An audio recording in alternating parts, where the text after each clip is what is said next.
Staying well, Wednesday night. Thank you for your company. We hear about how important it is to keep exercising our bodies as we age, but I guess it's a little bit less obvious that we also need to exercise our grey matter, the little grey cells. Our brains need to be exercised as well. With our ageing population and the increasing incidence of dementia here in Australia, I guess we could all benefit from learning how to keep our brains healthy and active. Dr. Jenny Brockis is a medical practitioner and a healthy brain advocate, and also the author of Future Brain. And she's about to share a few tips with us tonight to help boost brain performance, and joins us on Staying Well.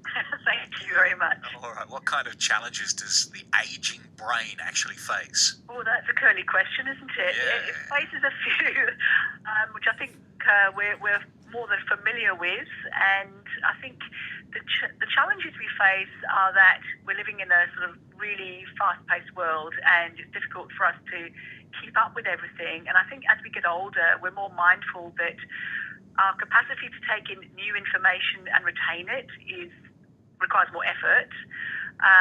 We've become more forgetful, and sometimes we have those little sort of tip of the tongue moments, which can be a bit embarrassing from time to time. Of course. So it's all those things, and being concerned that as we get older, that we want to make sure that our brain is actually operating in a way that's going to help us to function normally and sort of live the life we've always continued to, always had the capacity to live before. So it's keeping our marbles intact, I guess. I think some of us worry about that as we get older. Oh, yeah.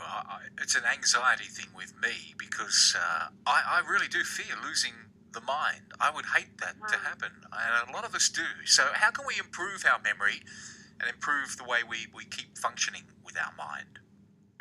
Well, the good thing is that we can do so much to help ourselves maintain our memory through the understanding what the brain science has shown us, which is predominantly the fact that we've got this wonderful plastic brain. Plastic in terms that we can rewire our brain and change our thinking and improve our thinking just from our choice of focus. So take, for example, if you've noticed your memory is a bit rusty in certain areas, you can, by doing certain activities or playing certain games, improve how your brain works in that specific area. So it's about using our brain as much as possible, because I always say the more we use it, the better it gets. Yeah, very much so. So don't stop using it. Yeah. That's the message. Yeah. What are some of the things we can do apart from games? If we're not into games, I hear picking up a musical instrument and learning to play is actually one of the great therapies for the brain. Very much so, and music is being shown increasingly to be very valuable to the brain on so many different levels. I mean, it gives us great pleasure, so we feel more relaxed. We're happier often if we're listening to sort of beautiful music.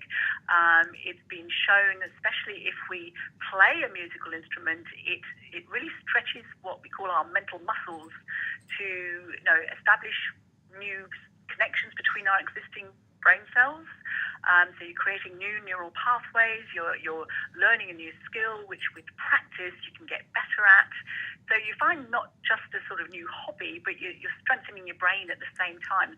And it's particularly the creative side of ourselves that really leads us to sort of help build a stronger brain. So whether it's a musical instrument, or if it's painting, or maybe taking up pottery or something like that, anything that's creative is particularly good for our brains as we get older. But I think it's good to be creative at any age too. You bet, but music is the universal language, so it helps the body, it helps the mind. But other ways to boost brain productivity, I hear learning new languages is also another good boost. Absolutely, and it's been shown that people who are naturally bilingual, perhaps they've been born in one country and find themselves living in another country and have naturally learned to speak more than one language, have an advantage when it comes to maintaining a strong brain. But you don't have to have been born elsewhere. Just choosing to learn a new language, again, is a great stretch. But be mindful that it is harder work if you're a bit older. But it's not impossible. It just means that, it's not going to come as easily to you as if you were a child. I hear the brain is kind of like a hard drive on our computer where you learn things and it goes from the inside out on a hard Yeah. drive. Yeah. The things we learn first in life, of course, are languages when we're children. Yes, So that's if we're right. learning that again at an older age, we sort of tap back into that